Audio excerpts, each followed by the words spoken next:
Up next is Mayor Barrett Pedersen from Franklin Park and his Economic Development Director, John Schneider. Mayor Barrett. Thank you, Ken. And thank you. I'm sorry that I was coughing through some of those presentations. I hope I don't cough now. It's exciting to see everyone here, especially working with such good mayors as Lynn Bjorvik and Ms. Piltaver. Thank you so much for your cooperation. Right now we're with Schiller Park. We are working on the Crystal Creek, hoping to get a large number of those properties out of the special flood hazard area so they don't have to pay flood insurance. Several years ago, Congressman Biggert, Judy Biggert, and Maxine Waters from California passed a piece of legislation that dramatically increased flood insurance for residents of Schiller Park and Franklin Park and thousands of communities across the United States to pay for the repair and restoration of all those buildings on the East Coast from the hurricane. And you're going to see when these rates started going up, some people started losing their home just strictly based upon the premiums that they paid for flood insurance. The flood insurance premiums were going up so rapidly and so high and affecting so many people that Congress passed a piece of legislation that delayed any further increases in that flood insurance until after FEMA has an opportunity to study the affordability of those premiums.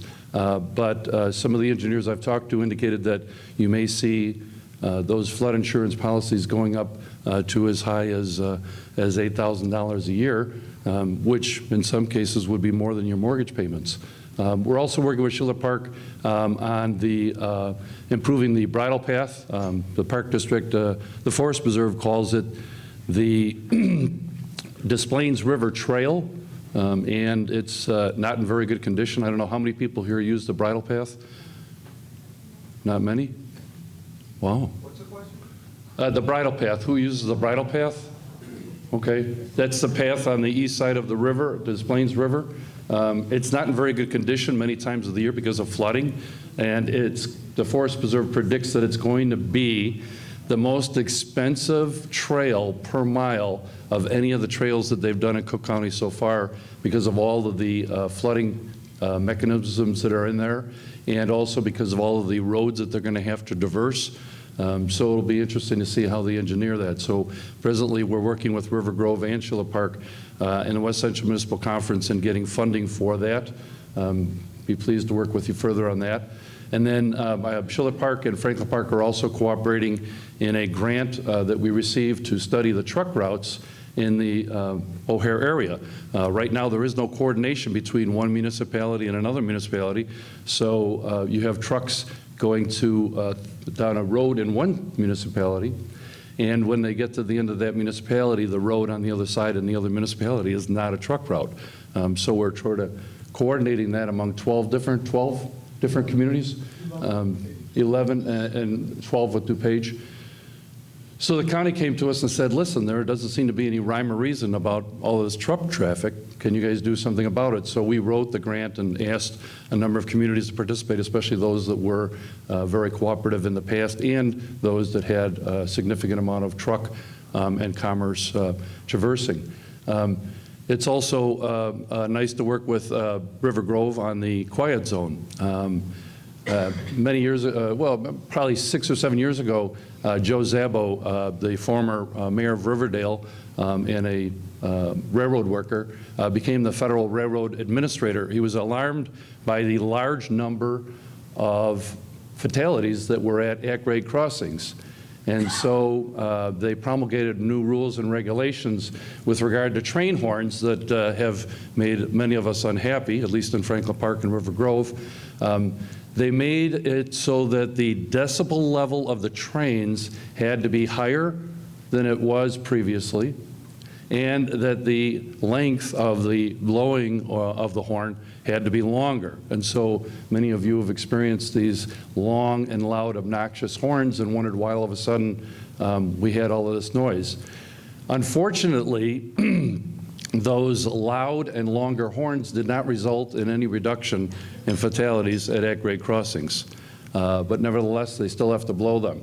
There's a concept that you can implement. It's called the quiet zone, and it will make the use of the horns voluntary. So if a freight train sees a issue that they think needs to be addressed, they can still blow the horn, but hopefully they won't. When the metro trains come in and out of a train station, they will still be obligated to blow that horn. So don't be surprised if we end up getting the quiet zone and you still hear a horn occasionally. I'm very excited to tell you that we've got about 1.2 million square feet of industrial property under development in Franklin Park at many locations, worth about $300 million. Digital Realty on Grand Avenue put $400 million into one property, and now they tore down what all of us in this room would have considered a beautiful modern building to build a building that would handle thousands of servers. And what they do is they are a holder of data for companies like Google, Microsoft, Chicago Board of Options Exchange, anybody that has a large amount of data. If you've ever heard the word cloud, the cloud is in Franklin Park. And they chose the Midwest because we don't have hurricanes, we don't have tornadoes here very much, if at all. We don't have earthquakes here very much, if at all. And the founder of Motorola brought in a high-speed fiber optic cable that makes that property very, very, very valuable. So they can receive a lot of data in a short period of time. You might have heard that Castle Metal, a longtime company, was leaving.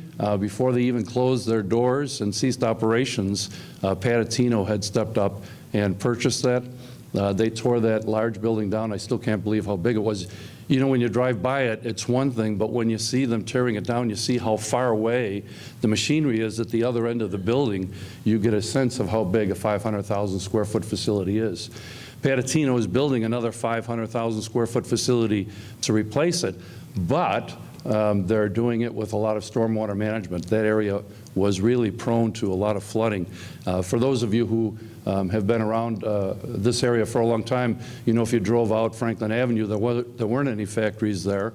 It was all marsh. My dad worked for the Milwaukee Railroad, and one time driving home, because my mom had to drop him off because as Ray indicated, we were one of those families that had one car.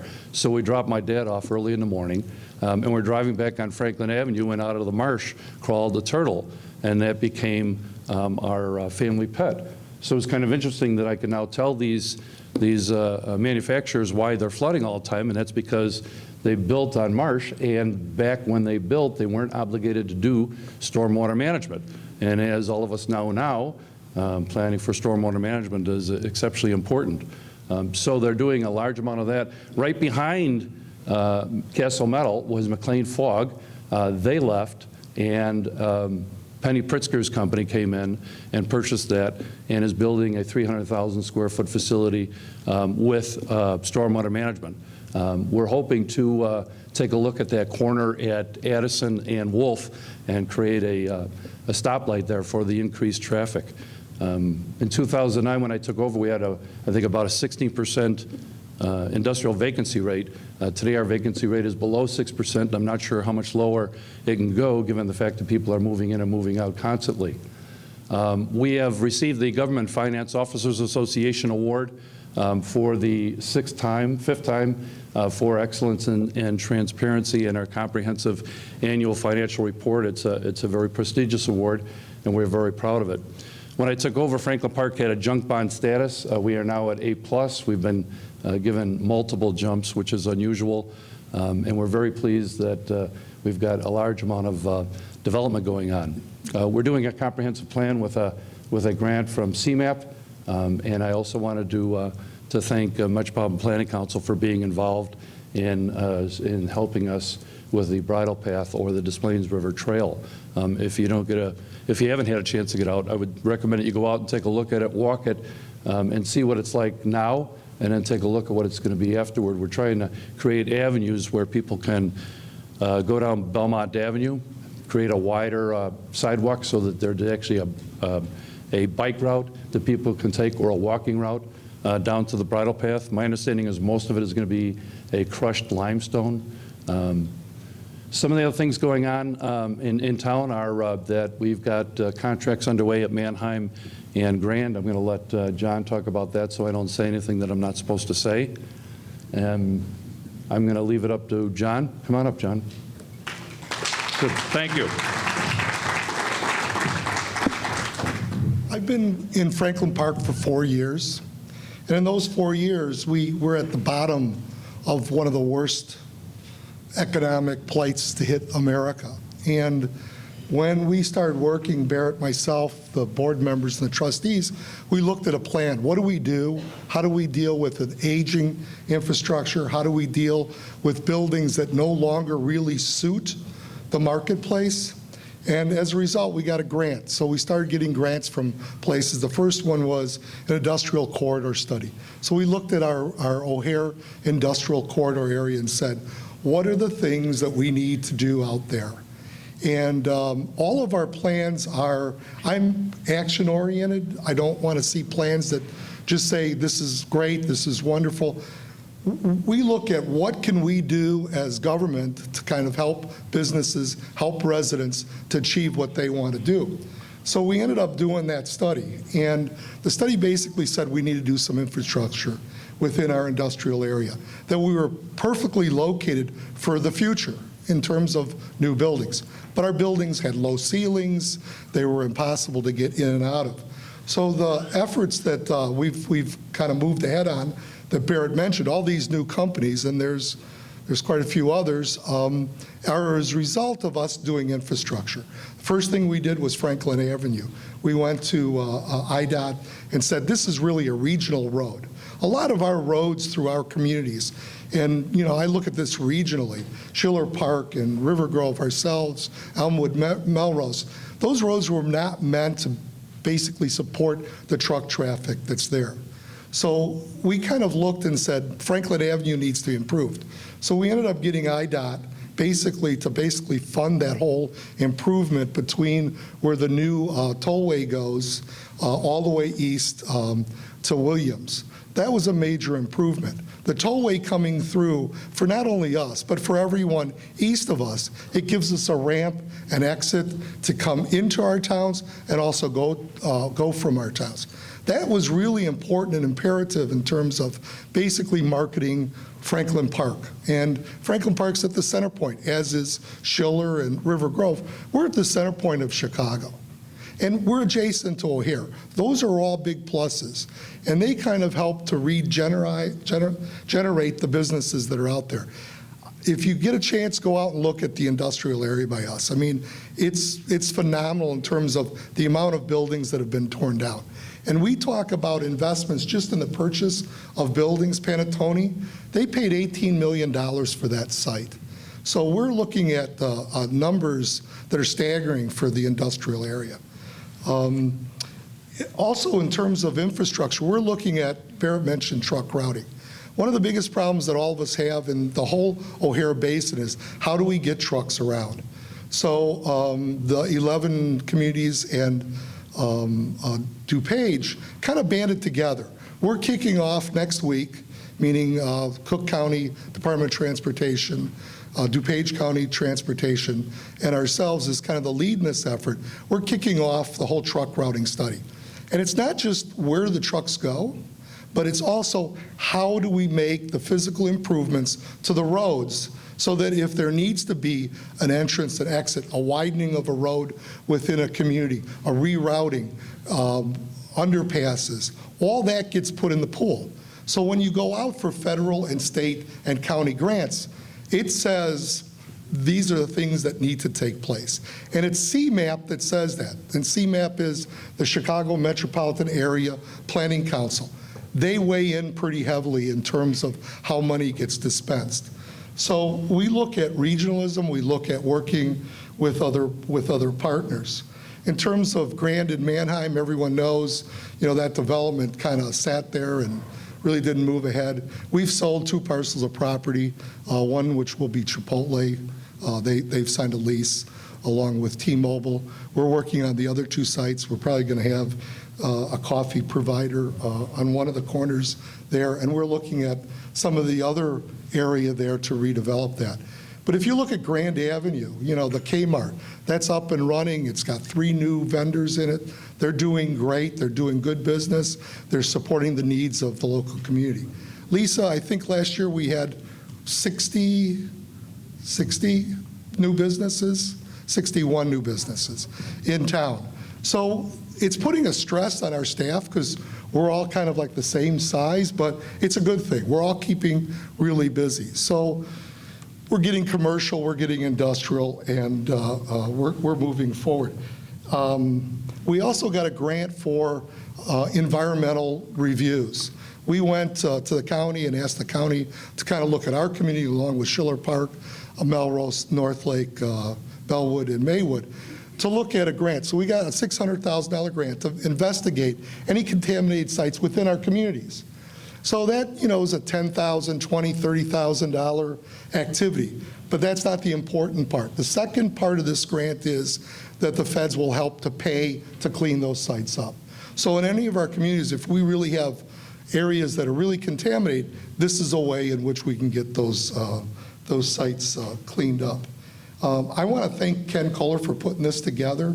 And in terms of our village, all the department heads, I mean, we've got a plan, but they're the ones that are helping to implement this. I think Dave is our director of engineering. With all these new roads, I think right now we've got about $20 million worth of roadway improvements. So going from having an investment of about $700,000 to $20 million really has added a lot of additional items to his agenda.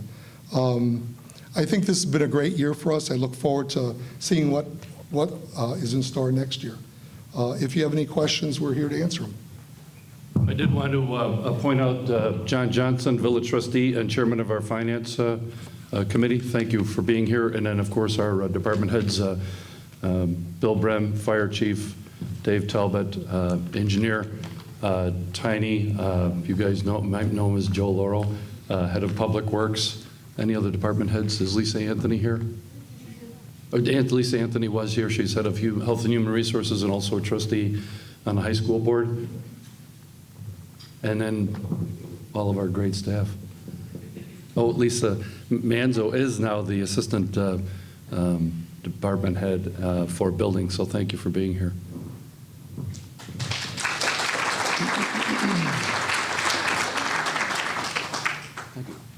Thank you, Mayor Pedersen and John. Thank you, Ken. Does anybody have any questions for any of the mayors, economic development directors? This is your chance. We're taking names. I don't want to hear any complaints so you don't know what's going on in your villages after this meeting, because this is your opportunity to find out what's going on, or if you have a complaint or you have something that concerns you, this is the time to bring it up. So does anybody have anything they want to bring up? Yes. I wonder what's going on at Belmont Avenue and with the extension down and all this junk. Go ahead, John. Mr. Schneider has all that information right at his fingertips. Belmont River. So Belmont River is a company called Rixon. Rixon is a Finnish company. So they closed because they have some environmental contamination. And with the help of the building department, they just wanted to tear down the building but leave the foundation. So they were going to cover their contamination. We said, you can't do that. You got to take the whole building down. So we're actually working with 2 developers, and they don't want to sell that property until they clean everything up. We want to make sure that our sites are all clean. So we have 2 developers that are actually kind of working with Rixon to buy that property along with our property. And with where the fence came down, the reason the fence came down is because the wind knocked it down, and we've been citing people for keeping their areas clean because that's an entryway. So probably next year we'll be talking about a new development that takes place there. So it's a positive. It'll be a great entryway into the village. Sure.